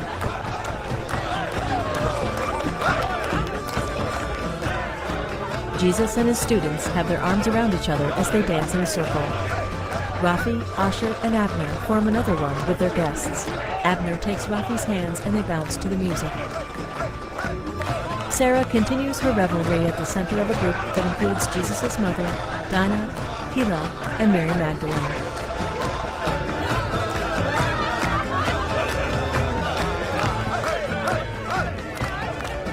Still dancing, Simon turns to Jesus. So, you have him? Andrew is dancing wildly. Something even I cannot do.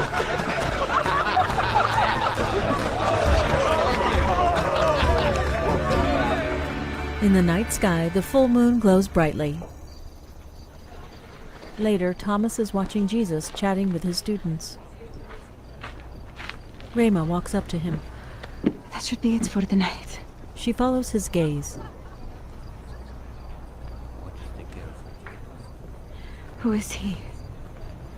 I can't pretend I didn't see a miracle. They watch as Jesus talks with Thaddeus and John. He gave us even more than we need. He invited me to join him. He wants us to meet him in Samaria in 12 days. Samaria. They continue watching as Jesus says goodnight to Rafi and Dinah. I don't know what you think.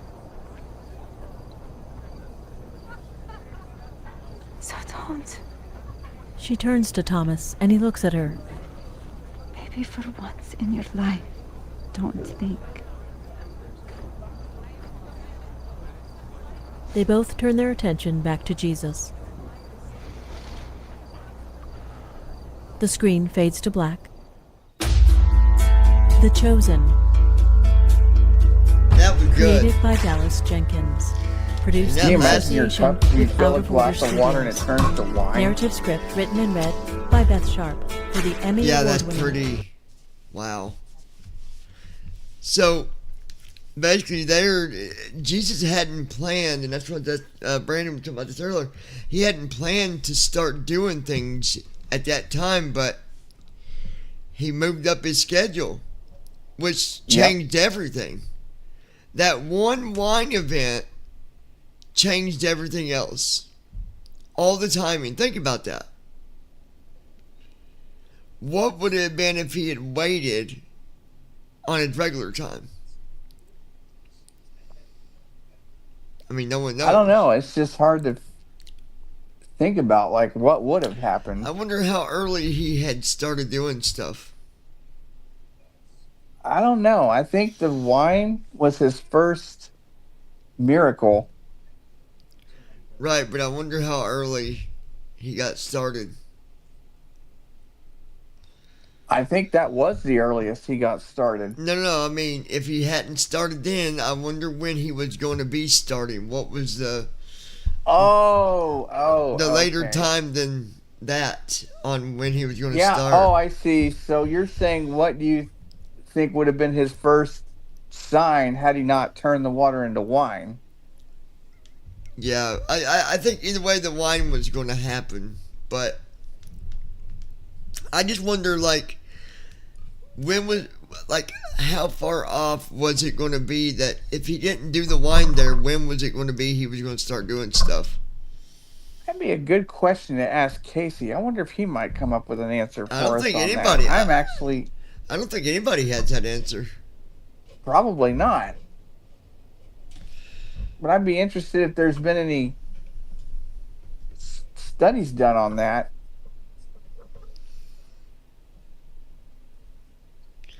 I would like to be able to go there in those places. Oh, I know. To see how much different it looks today. From my understanding, they try to keep it original. Mm-hmm. But I guess the only way you'd know is if you actually flew there. Yeah. Which, that flight would take a long time. Yes, it would.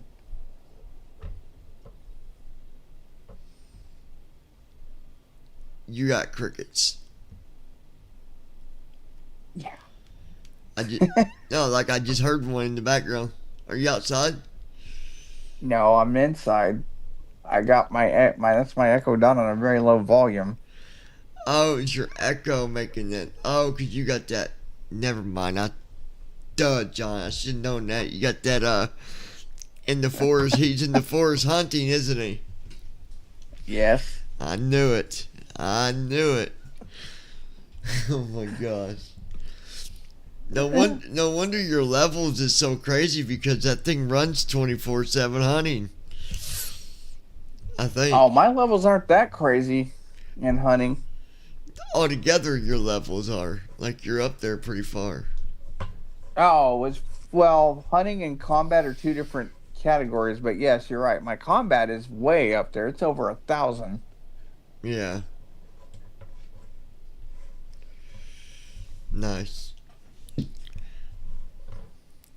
So we're flying to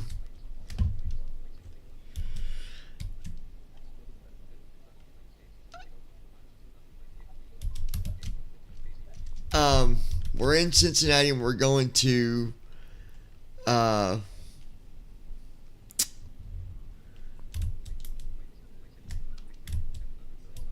Tulsa.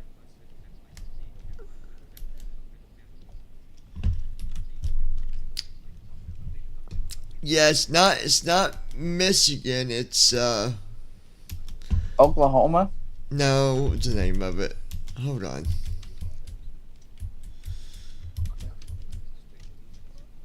I'll tell you here. Let me open my Pirates Life now.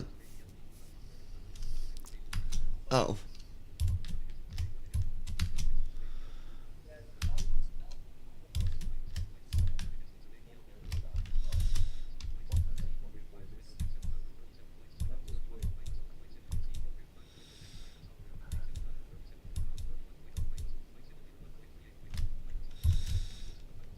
Wait.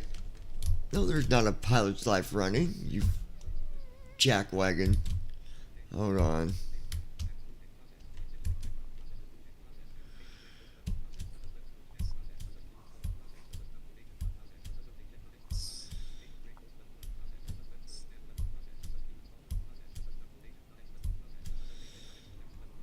But this says there is. I don't.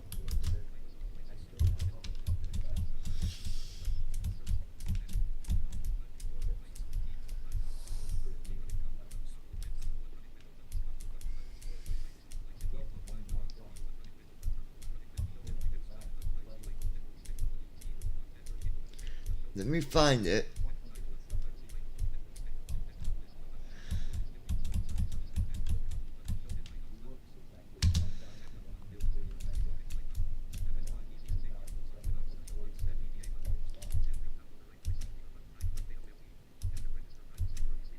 This is claiming that there's a... Go to your stupid task manager and go find it. It probably is running, but it's not telling you. Nah, I already went there. It's not there. Have you looked in the processes tab too? That's where you would look under task manager. Let me see.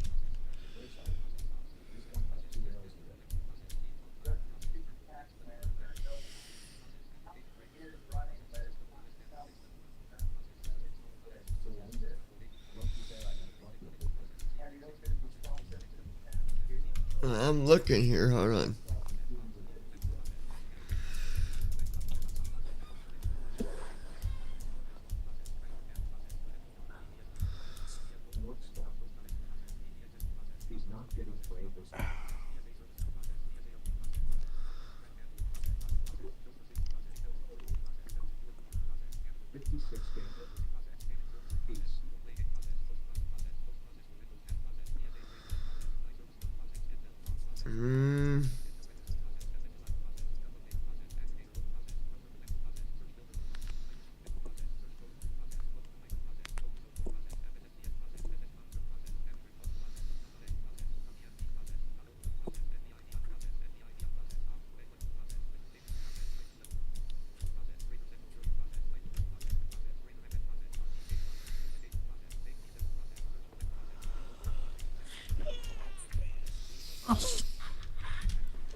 Yeah, it's not under processes, so What's the other tab? I know there's two tabs. There's processes, and I can't remember the other tab. It would.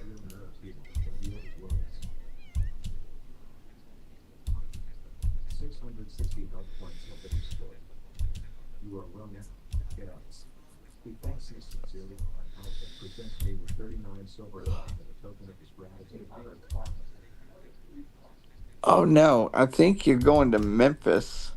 If I remember, yeah. Memphis. I already went to Memphis. I thought you were going to Memphis. Dude, that was the flight I already did.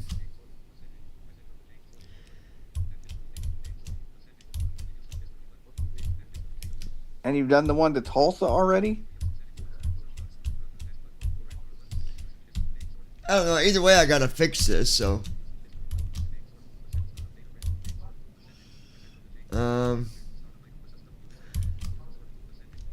Now, there is no other spot this would be under Task Manager. I thought there were two tabs under Task Manager, or two pages.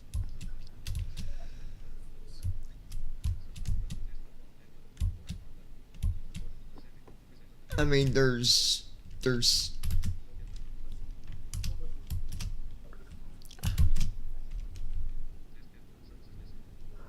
their services, and then processes, and then memory. Oh, okay.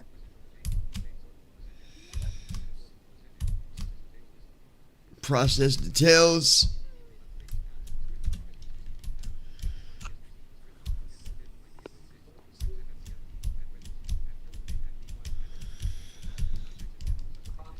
Let me see if I can just...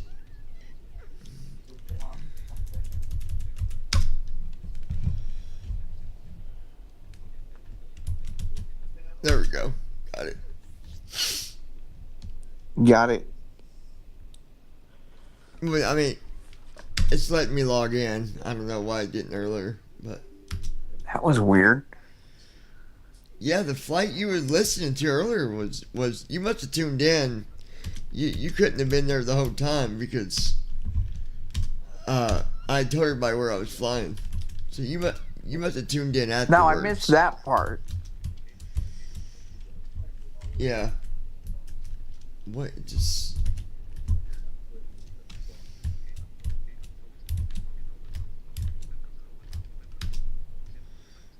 Okay, here we go. Now,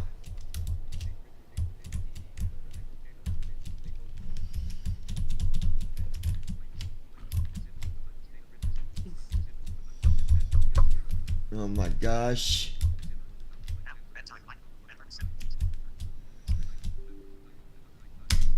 What happened?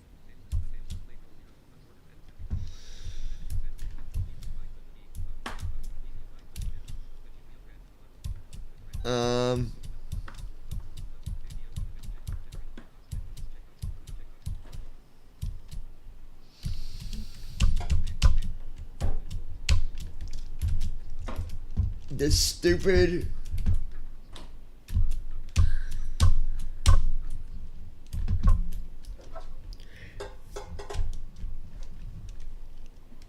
It's where it's like, I don't know how to explain it. I don't know how to explain it to you, but it's like...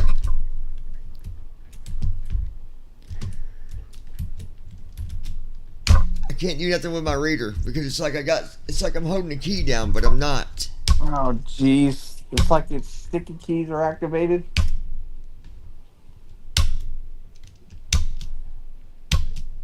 No. I just restart it. I can't, dude. I can't do nothing. It's acting like there's another key pressed down, so I can't. Yeah, it's like it's acting like sticky keys is on or something. But I have no way to restart it. How do I restart it? When it thinks there's the hotkeys. When it thinks there's the key being held down.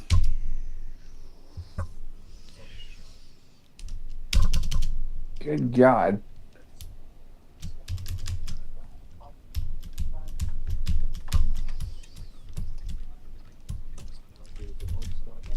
Like, I can't even, oh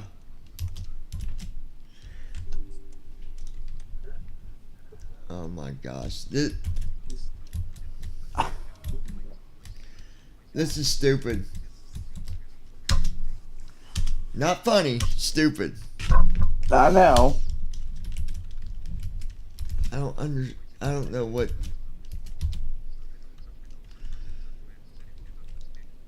If I had a way to, hold on.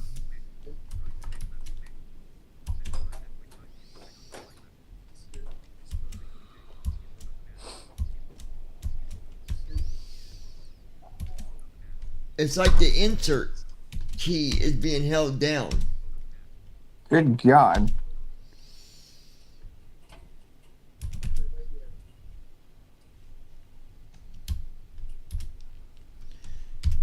So I have no way to...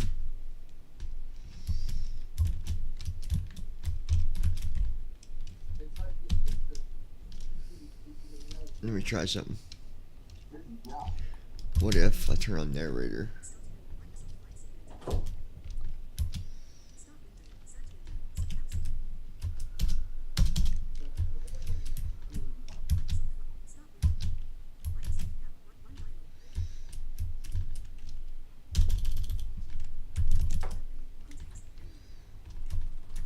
Nope.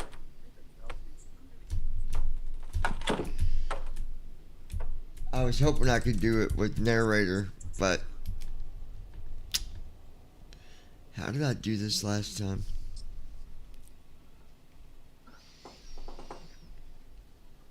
This is stupid.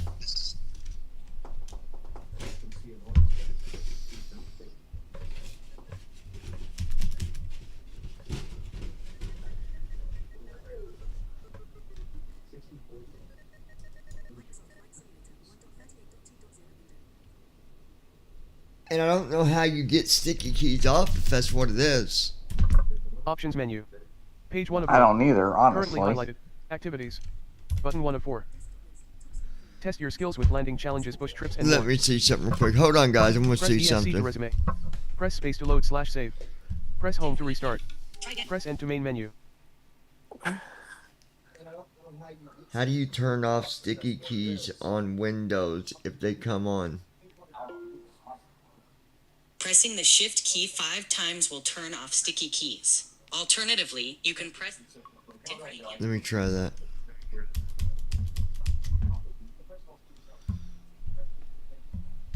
Did I do it?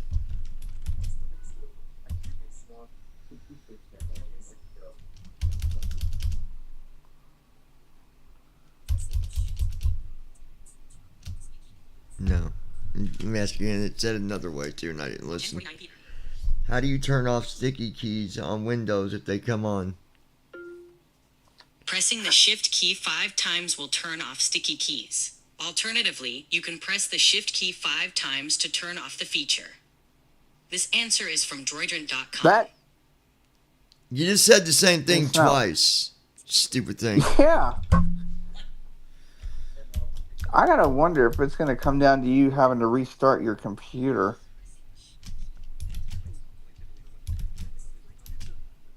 No, I'll figure it out, dude. I'm not hard crashing my computer. I will not do that. Not that. I'm not saying hard crash it. There's no way to do it, dude. That's what I'm trying to explain to you. I can't push nothing.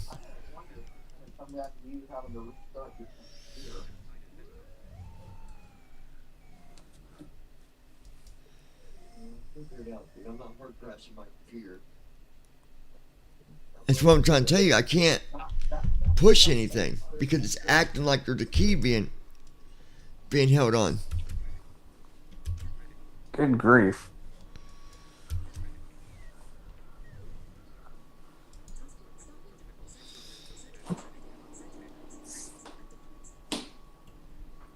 And it only does it in a pilot's life, or does it do it randomly?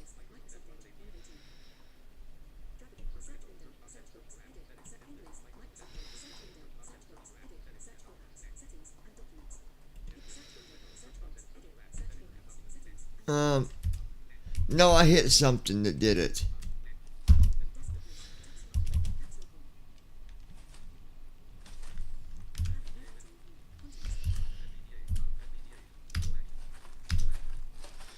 Come on.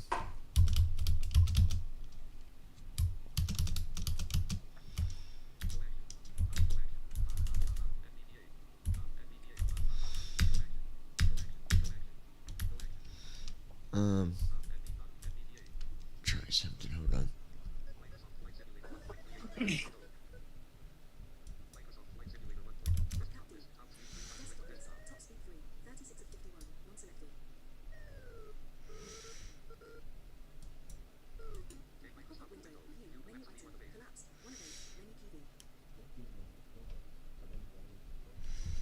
Can I overall? No.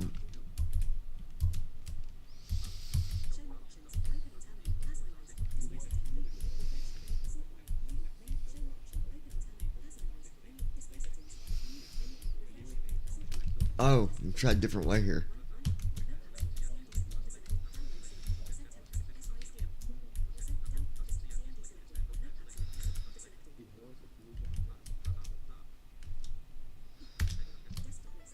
There we go. Oh, good. You got it. Yeah, see? Just a little. What was it? I don't know, but I held down the control key. And as long as I held down the control key, I was able to get it to actually hit enter on NVDA. Wow. Pop-up window. Alright, so...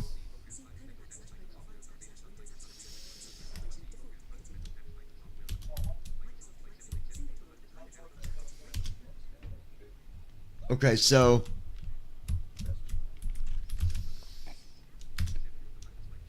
Okay.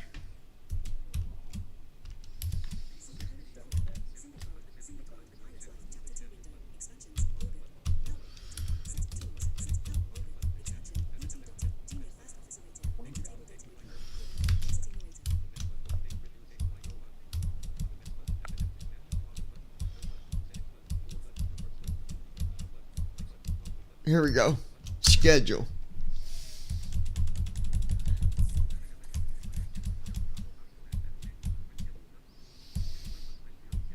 It is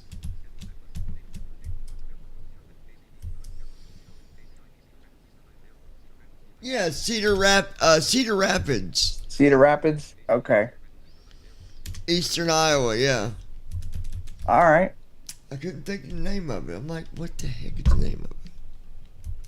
Oh yeah, that's the last 2 flights you're doing for that company. Or for that schedule. Yeah, I gotta go back to Cincinnati, but then I get a new schedule. Yeah.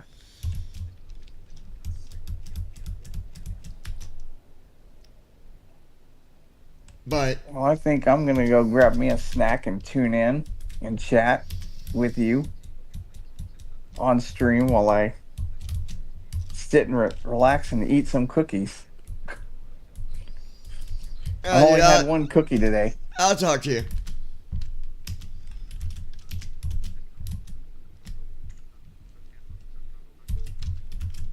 He's always in a hurry to get off the fucking server.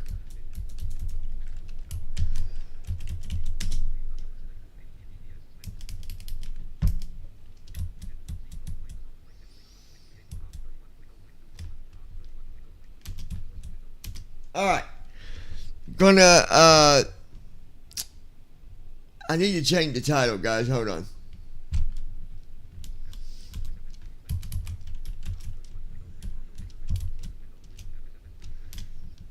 Actually, you know what I'm going to do? Give me a few minutes. We'll just reconnect. Well,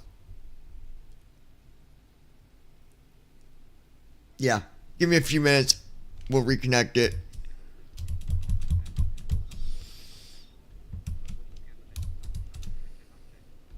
But